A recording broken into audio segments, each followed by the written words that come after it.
नमस्कार, आप जुड़ चुके हैं बाहु एक्सेस के साथ और मैं हूं आपके साथ राकेश वड्याल।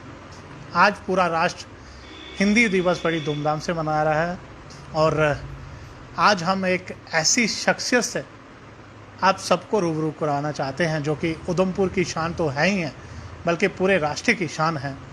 प्रोफेसर निर्मोही जी हैं, उनसे बात करने की कोशिश करेंगे क्या हिंदी को वो अधिकार मिल पाए कि नहीं। प्रोफेसर साहब, सबसे पहले आपका स्वागत है बाहु एक्सेस में। ये बहुत बहुत धन्यवाद, बहुत बहुत धन्यवाद। आज हिंदी दिवस पूरा देश जो है बड़ी धूमधाम से बिल्कुल, पूरे देश में आज हिंदी की धूम मची हुई है। क्या कहना चाहेंगे हिंदी दिवस? हिंदी दिवस पर मैं ये कहूँगा कि हम बढ़ तो रहे हैं हिंदी की ओर।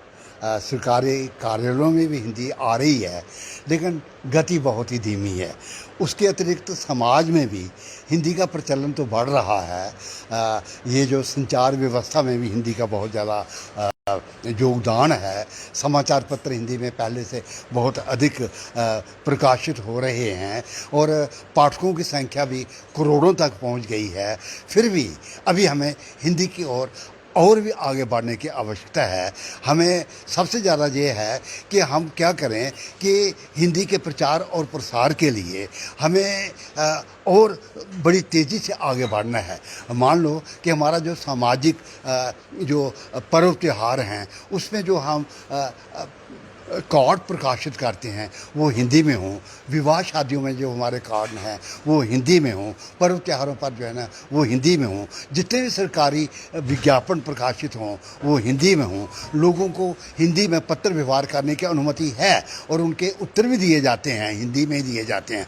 लेकिन फिर भी सरकारी कार्यालयों में हिंदी जानने वाले लोग जो हैं वो बहुत कम हैं। उनको विशेष रूप से प्रशिक्षण देने की आवश्यकता है ताकि हिंदी का विकास जो है ना और भी तीव्र गति से होना चाहिए।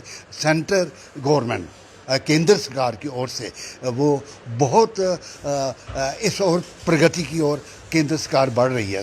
केंद्र सरकार में बहुत से कार्यालय हैं जिनका हिंदीकरण हो चुका है, लेकिन हम जम्मू कश्मीर के लोग जो हैं, जहाँ हमारा जो केंद्र शासित राज्य है, इसमें हमारी गति बहुत धीमी है। इस गति को तीव्र करने की आवश्यकता है। प्रोफेसर साहब, हिंदी की अगर बात करें तो वो सिर्फ 10वीं क्लास तक ही पढ़ाई जाती है जी। और 10वीं के बाद जब बच्चे बड़ी बड़ी क्लासों में जाते हैं तो हिंदी के जो छोटे लफ्ज़ जो हैं ज़्यादातर उनको भूलते जाते हैं। क्या हिंदी को बढ़ावा देने के लिए 10th के बाद क्लासों में भी इसको जारी? असल में क्या है कि जब बच्चा 10वीं से आगे बढ़ता है तो उसकी व्यावसायिक शिक्षा शुरू हो जाती है, व्यवसाय से जुड़ी हुई। चाहे वो इंजीनियरिंग में जा रहा है, चाहे वह चिकित्सा के क्षेत्र में जा रहा है, चाहे वो बैंक के क्षेत्र में जा रहा है। ये हम बच्चों को हिंदी में पुस्तकें उपलब्ध नहीं करवा पाए। इससे ये हुआ कि बच्चे को ये मान लीजिए कि चाहे उसकी मजबूरी है, उसको अंग्रेज़ी का माध्यम अपनाना पड़ता है। जब वो पुस्तकें अंग्रेज़ी में पढ़ता है तो उसका प्रभाव, अंग्रेज़ी का प्रभाव उस पर पड़ता है। शब्दावली उसके पास अंग्रेज़ी की ज़्यादा आ जाती है, तो धीरे धीरे वो हिंदी की शब्दावली भूलता जाता है। तो इसके लिए बहुत ज़रूरी है कि वो ज़रूरी भी है कि व्यवसायिक शिक्षा के लिए अगर उसको अंग्रेज़ी अपनाना भी पड़े तो वो अपनाए। विज्ञान जितना समृद्ध अंग्रेज़ी में हमें उपलब्ध होता है, रशिया में भी है, जर्मनी में भी है, लेकिन क्योंकि हम पढ़े ही अंग्रेज़ी माध्यम से हैं बहुत से बच्चे, तो उनको अंग्रेज़ी अपनाने में कुछ सुविधा होती है। लेकिन अंग्रेज़ी के साथ साथ हमें हिंदी का ज्ञान भी जो है ना ये होना बहुत ही अनिवार्य है। इसके लिए ज़रूरी है कि सरकार की ओर से पाठ्य पुस्तकें जो है ना वो हिंदी में ही प्रकाशित हों, चाहे वो व्यवसायिक शिक्षा हो चाहे वो गैर व्यवसायिक शिक्षा हो। प्रोफेसर साहब, एक चीज़ और मैं भूल गया था, आप पद्मश्री भी हैं और उधमपुर को गर्व भी है आप पे और पूरे देश को गर्व है। एक चीज़ पूछना चाहूँगा, जब आपका नाम पद्मश्री के लिए गया था तो किस तरह का फील हुआ था? थोड़ा सा हमारे दर्शकों को बताइए, जब आपका नाम जो है पद्मश्री के लिए गया था। असल में मैं ये आपको बता दूँ, मेरे जितने भी साहित्यकार मित्र थे या कल्चरल अकेडमी के जो अधिकारी थे, काम वो मेरा देखते थे और कई ये कहते थे आपको मान्यता ज़रूर मिलेगी, लेकिन मिलेगी मरणोपरांत। जीवन में, इस जीवन में आपको मान्यता नहीं मिलेगी। लेकिन मुझे भी आश्चर्य हुआ, मैं सोच भी नहीं सकता था कि कभी मैं पद्मश्री के लिए मेरा चयन होगा। असल में माता वैष्णो देवी विश्वविद्यालय की ओर से मुझे नामांकित किया गया था और भी कई संस्थाओं ने नामांकित किया था। एक 16 प्रोफेसरों का एक दल आया था जम्मू कश्मीर रिसर्च सेंटर के नाम से। आशुतोष भटनागर उसके डायरेक्टर थे। वो 2 घंटे जहाँ पर भी मेरे पास रहा और मेरी किताबों के 2-2 सेट वो लेकर के गए। लेकिन ये मुझे नहीं पता चल रहा था कि कौन कौन सी संस्था जो है वो इस दिशा में मेरे पक्ष में काम कर रही है। और सचमुच जब इसकी घोषणा हुई 25 तारीख को ही मुझे पता चला। उन्होंने गृह मंत्रालय की ओर से मुझे फ़ोन आया कि यदि आपको राष्ट्रीय पुरस्कार के लिए चयनित किया जाता है क्या आप पुरस्कार ग्रहण करेंगे। मैंने कहा कि जो मैंने काम किया है वो अपने प्रदेश के लिए किया है, तो ये जो अलंकरण होगा ये मेरा नहीं होगा, मेरे प्रदेश का होगा। तो मुझे प्रसन्नता भी हुई और सबसे बड़ी प्रसन्नता ये हुई कि मुझे 60 से अधिक संस्थाओं ने, जम्मू प्रदेश की जितनी भी संस्थाएं थी लगभग उन सभी ने मुझे बुलाया। और सबसे अति प्रसन्नता मुझे तब हुई जब 1956 में मैं टीचर बना था हीरानगर में। तो वो जो 1956 के मेरे विद्यार्थी थे जो दादे और नाना बने हुए थे, उन्होंने मुझे गुड़ा मुंडिया में बुला करके जो अभिनंदित किया, उससे मुझे बड़ी असीम प्रसन्नता प्रोफेसर साहब, एक बात और काफ़ी चर्चा में भी रही और कुछ दिन पहले मैं एक सोशल मीडिया के जरिए भी देख रहा था।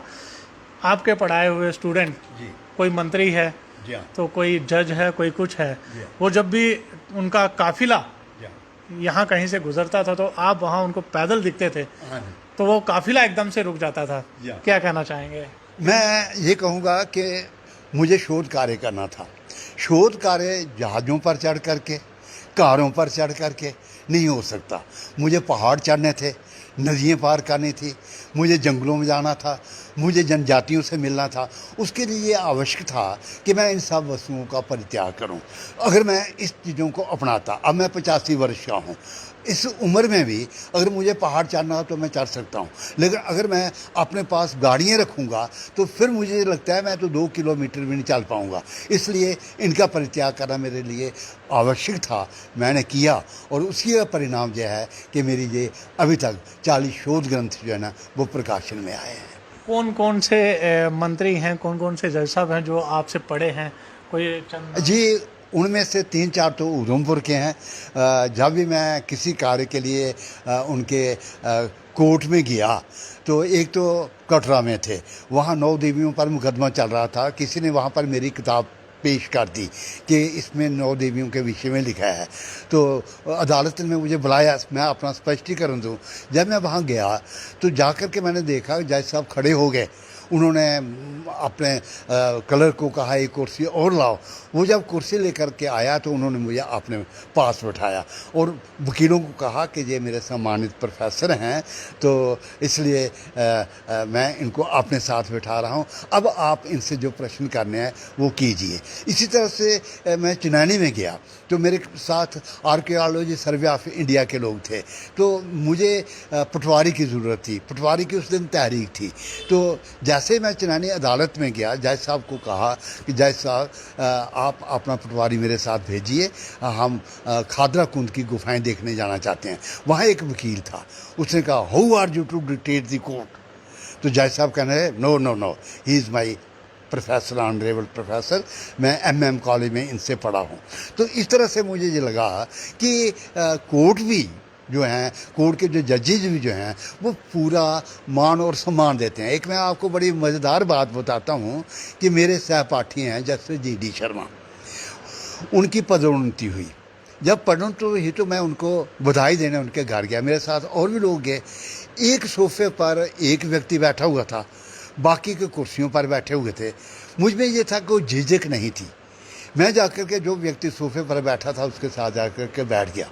जैसे GD थोड़े से घबरा गए, बाकी के लोग भी घबरा गए। वो दौड़ते हुए आए, कहने sir he is my classmate, class fellow and he is renowned writer. तो उन्होंने मेरा बड़ा मान सम्मान किया। वो जस्टिस गांधी थे। तो मुझे ये झिझक नहीं लगी कि मैं प्रधानमंत्री के साथ खड़ा हूँ, मैं जस्टिस के साथ खड़ा हूँ या किसी मैं आर्मी ऑफिसर के साथ खड़ा हूँ। अब इन लोगों का मुझे बहुत ज़्यादा सहयोग मिला है कि जब मैं धारचूला की ओर था तो यही लोग थे भारत तिब्बत सीमा के। इन्होंने क्या किया कि अपनी गाड़ी से मुझे पूरा का पूरा भारत तिब्बत सीमा का क्षेत्र जो था ना वो दिखाया, नंगा पर्वत तक ये मुझे लेकर के गए। जब इनकी यूनिट शिफ्ट हुई चाकरकवाल में आई तो इन्होंने चाकरकवाल में भी मुझे बुलाया। तो इन सभी का सक्रिय सहयोग जो है ना ये मुझे मिला। मेरे जो विद्यार्थी हैं, बाबू सिंह मेरा विद्यार्थी रहा है, लाल सिंह अभी इसने एडमिशन ली थी। तो जुगल जी जो हैं ये तो मेरे साथ ही हैं। निर्मल सिंह जो ये मेरे बड़े साथी रहे हैं, ये मेरे साथ पूरे भारत में घूमे हैं लगभग और जंगलों जाड़ों में घूमे हैं। जबकि हम शोध यात्राएं करते थे निर्मल सिंह मेरे साथ थे। चिड़ाई में भी जो हमने सेमिनार किया उसमें भी निर्मल सिंह थे। जो हमने जसरोटा में किया उसमें भी निर्मल सिंह थे। निर्मल सिंह का मुझे बहुत ही सक्रिय सहयोग मिला। जे हमें ऐसा लगता था जैसे जे घर के लोग हैं। प्रोफेसर साहब फिर मैं हिंदी दिवस पे ही आऊँगा क्योंकि आज टॉपिक जो है वो हिंदी दिवस का ही है। काफ़ी सारा काम आपने हिंदी दिवस के हिंदी को लेकर किया है। एक बार फिर से वह किताब मैं देखना आना चाहूँगा अपने दर्शकों को जो प्रोफेसर साहब ने अभी लिखी है, उधमपुर संस्कृति और विरासत। ये किताब इन्होंने एक उधमपुर वासियों को तोहफा दी है लिख के, क्योंकि वो उधमपुर वासी जो हैं अपनी संस्कृति और विरासत के बारे में इस किताब के ज़रिए जान सकते हैं। और प्रोफेसर साहब ने कई सारी किताबें हिंदी में लिखी हैं और उनसे जानने की कोशिश करेंगे लगभग कितनी किताबें जो हैं वो अभी तक लिख चुके हैं। प्रोफेसर साहब कितनी किताबें हिंदी में? जो शोध पर पुस्तकें हैं वो 40 के लगभग हो गई हैं और दूसरी जो अन्य शिक्षा संबंधी हैं वो 5 हैं। लगभग मेरी 45 पुस्तकें प्रकाशित हो चुकी हैं। 5 पुस्तकें जो हैं वो प्रकाशित होने जा रही हैं, जिनमें बहुत सी की पुस्तकें जो महत्वपूर्ण है, इतिहास से संबंधित हैं, जैसे डुग्गर के शिलालेख अभिलेखों पर है। तो ये पुस्तकें मेरी यथाशीघ्र ही प्रकाशित होने जा रही हैं। संगीत पर है, जहाँ के संगीतकार कौन कौन से हुए हैं, संत कौन कौन से हुए हैं। ऐसे ही हम जैसे मैंने उधमपुर के संस्कृति पर काम किया है, ऐसा ही काम हम रामबन ज़िले पर भी करना चाहते हैं। रामबन पर कोई पुस्तक नहीं है, रियासी पर कोई पुस्तक नहीं है। हम इसको एक तरह से मैं अपने साथी ढूंढ रहा हूँ कि साथी मिलकर के हम एक छोटा सा दल बनाएं तो हम पूरे जम्मू प्रांत का एक एक कोना जो है ना उसको हम लिपिबद्ध करें, ताकि आने वाली पीढ़ियों को जम्मू के विषय में पूरी और पूर्ण जानकारी मिले।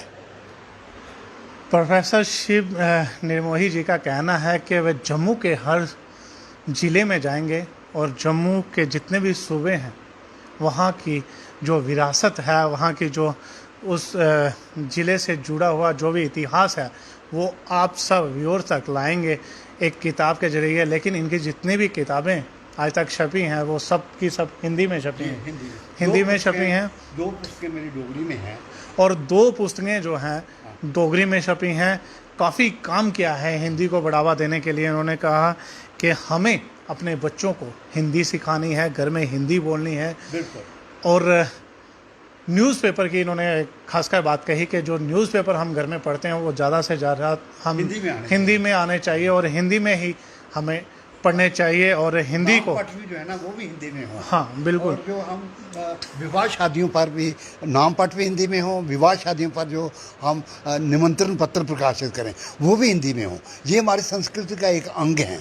और दुकानों में भी जो दुकानों के नाम हों वो भी हिंदी में हो, फैक्ट्रियों के नाम जो हैं वो भी हिंदी देवनागरी लिपि में लिखे जाएँ। इससे क्या होगा कि हिंदी को एक विशेष छवि मिलेगी, एक विशेष स्थान मिलेगा। बिल्कुल। प्रोफेसर साहब ने एक बहुत अच्छी और अहम बात कही कि जो हम शादी विवाहों के जो कार्ड छिपाते हैं वो हिंदी में होना चाहिए, जो निमंत्रण हम लोगों को देते हैं वो हिंदी में देना चाहिए। इसी तरह से अगर हम हिंदी को बढ़ावा देते रहेंगे तो हिंदी जो है एक ना एक दिन अपने उस मुकाम पे पहुंच जाएगी जिस मुकाम पे हम उसको देखना चाहते हैं।